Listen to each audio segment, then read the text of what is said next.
તો આપણે થાકી જાય. કેવી કેવી ગાડીઓ આવી તો. હા, એક ભાઈ મને કે આ ગાડીનું નામ રેન્જ રોવર કેમ રાખી? કીધું આપણી રેન્જ બહાર નીકળી જાય ને લઈ લઈને એ રેન્જ રોવર 2.5 લાખ તો સર્વિસ ના થાય. તો મને કે નો આપી તો કીધું તારી સર્વિસ થાય. હજી જવા દે. હા, કેટલી સારી સુવિધાઓ છે. મહાનગરથી માંડી અને દરિયાકાંઠાના ગામડા સુધી આપણા દેશનો વિકાસ થયો છે. તો હું તો એમ કહું છું કે બધાએ મોદી સાહેબના હાથ મજબૂત કરવા જોઈએ. આ એક સરપંચથી માંડી અને વડાપ્રધાન સુધી બધાએ એક હાંકડે રહેવું ને તો વિકાસ થાય, નકર કાંઈ જ થાય. હા, એટલે મતદાન એક દિવસ તમે આ ઉમેદવારો માટે વહેલા જઈ ગયા ને, હા, અને તમે તડકાનું મતદાન કર્યું ને તો ઉમેદવારોને એમ કહું છું તમારા માટે તડકાનું મતદાન કર્યું છે ને એનું ટાટા પોરે કામ કરી દેજો. હવારમાં બપોર ન થવા જોઈએ. હા, જીતી ગયા એ ખાલી મહત્વનું નથી. હા, જીતા પછી લોકો એમ કે ભાઈ અમારે બીજી વાર ધક્કો નથી. હા, એવું કામ કરવું. હા, અને દિલ દઈને કામ કરવું, કોઈ પણ કામ. હા, તમે પ્રધાન બની જાઓ તો દિલ દઈને કામ કરો. આ વડાપ્રધાન તમે જો 3 કલાક જ હુએ, બાકી યોગા કરે ને આ જેને વિદેશ આવીને બધી વાતો. કેટલા દેશના પ્રવાસો કર્યા. હા, અને ગમે ત્યાં જાય સામેવાળાનો હાથ પકડી ડંકીનો હાથો હલાવે એમ હલબલાવી નાખે. ઓલા એગ્રી થઈ જાય કે સાહેબ હાથ મૂકી ગયો તમે જે કહ્યું. હા, ચીન ગયા તો ચીનાને કે જોવા પૂરતી જ આંખું ખોલે ઝીણી. આપણી જેમ આમ ટબા જેવી નહીં, ફોટો બગાડ નહીં. પણ મોદી સાહેબે ચીનાનો હાથ દબાવ્યો તો આંખું ટબા જેવી થઈ ગઈ. હમણાં રાજકોટમાં મારા પ્રોગ્રામમાં ભાઈ ફોટો પડવા આવ્યો, ઝીણી આંખું. મેં કીધું ધીસ ઇઝ ચાઇના? મને કે ના અમે તો આઈના ભાઈ. હા, વિશ્વના દેશોએ આજ ભારતની નોંધ લીધી. હા, 80 વર્ષે તો આપણને મહાસત્તાનો દેશ અમેરિકા એમાં સભ્ય પદ મળ્યું. અત્યાર સુધી સભ્ય પદ નહોતું. આ જેવી તેવી વાત નથી. આપણા બધા ધારાસભ્યશ્રીઓ અને કેબિનેટ મંત્રીશ્રી આ બાવળિયા સાહેબ છે ને એની સરનામ બાવળિયા છે, બાકી આંબા છે. અને બાવળિયા સાહેબ કોઈ દી મંત્રી છે એવું એને રાખ્યું નથી. એને કોઈ ન મળી શકે એવું ન બને ને એ કોઈને ન મળી શકે એવું ન બને. હા, લોક કોન્ટેક્ટમાં રહ્યા કાયમ. નાનામાં નાનો માણસ મળી શકે. અને એટલે તો આટલા વર્ષ રહ્યા હોય. બાકી ગર્વ કિયો સોય ન હાર્યો. સિયારામજી છે, ગર્વ કિયો સોય ન હાર્યો. એક કચ્છમાં એક માણસ બીમાર હતો, દવાખાનામાં દાખલ હતા. સામો હરીસો હતો, તે ધૂળ ચડી ગયેલી. તે છોકરાને કીધું કે એમાં ગાભો માર્યો ને એનો ચહેરો દેખાણો. બીમારીમાં એને લખ્યું, હા, કે અરીસો સાફ કર્યો ને તો હું દેખાયું, પછી હું ને સાફ કર્યો તો ઈશ્વર તું દેખાયું. હું પણ નીકળી જાય ઈશ્વરના દર્શન થાય. કવિવર રવિન્દ્રનાથ ટાગોર દીવો બળતો હતો અને લખતા હતા.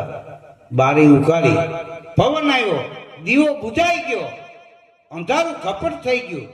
પછી કવિવર રવિન્દ્રનાથે આમ જોયું તો બારીમાંથી ચંદ્રમાનો પ્રકાશ પડ્યો. ત્યારે એને ટાંક મારી કે જીવનમાં અભિમાનના દીવડા બુજાઈ જાય છે ને ત્યારે ઈશ્વરી શક્તિના હંજવાળા દેખાય.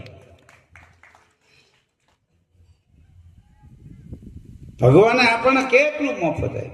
હા, એક ભાઈ મને કે ધીરુભાઈ જો આ બંગલો 5-7 કરોડનો બંગલો ને આ ગાડીઓ તમે જો. મને કે 3 ગાડીઓ. બાપુજી કાંઈ નહોતા મુક્ત ગયો. આપણે શૂન્યમાંથી સર્જન કર્યું. બાપુજી કાંઈ નહોતા મુક્ત ગયા. 3 વાર બોલ્યું. મારો મગજ ગયો. કીધું તને તો મુક્ત ગયા હતા ને કે કોળિયામાંથી જ કા કર્યો હતો એટલું થાય.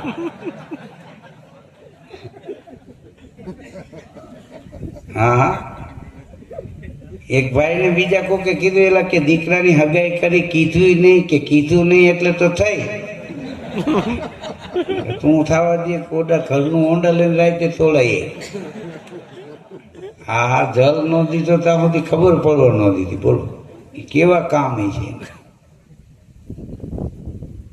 એક ભાઈ એના મિત્રને કીધું 10 દિવસે કેમ દેખાતા નહોતા? તો કે છોકરાની હગાઈ કરી કે હારું હારું. હગા કેવા જડ્યા કે આપણા જેવા. એ કે તોય કર્યું,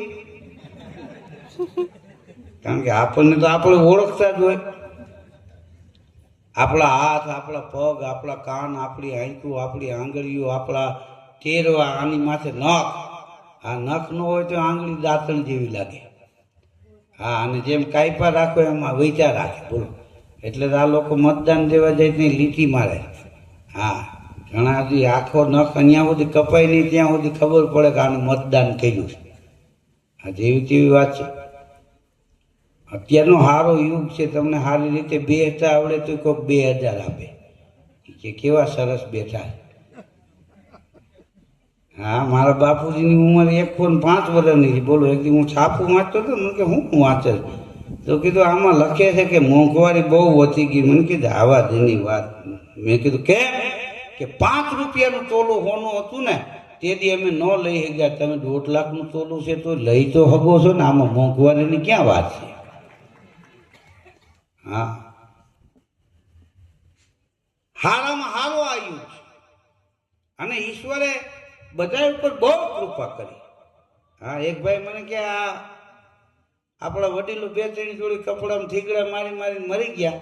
આ છોકરાનો જન્મ થાય ત્યાં 30 જોડી કપડાં આવી જાય, કેકું કપાય, કેવો જલસો. મેં કીધું એ તારો વેમ છે? મને કે કેમ? કીધું વડીલો મરી ગયા એ જ પાછા આવ્યો હોય શું ખબર કે આ વખતે ભલે 2 એકર કાઢવી પડે, બાકી કામ નથી કરવું, જલસા કરો. હા, અમારા ગામની બાજુમાં એક ભાઈની દીકરાનો જન્મ છે ને તો દાદા ફળીએ બેઠા હતા કે બેન દેખાડીએ ને મોટું દાદાને. છોકરું તેડીને દીકરી આવી. ભાઈને અહીંયા કે દીકરાનો જન્મ થયો. દાદા આમ હાથમાં લઈને કે આવી ગયા મારા દીકરા, જમીન વેચાવો એમને. તુલસી ક્યારા જેટલી નહીં રહેવા દઈએ. હા, દીવાળે દીકરા કાં ધોરીને કાં ધરા, કાં વણના જીંડવા, કાં ઝાકરિયા ખરા. આપણા જેટલા અવગુણ છે એટલા આપણા ઉપર ઈશ્વરના ગુણ છે. હા, મેલી ચાદર ઓઢકે કેસે દ્વાર તિહારે આવું. ભગવાને શરીર રૂપી ચાદર આપીને એ મેલી થઈ ગઈ. ઈડ પહેરો છે ચલકર કભી દ્વાર તેરે ન આયા, જબ જબ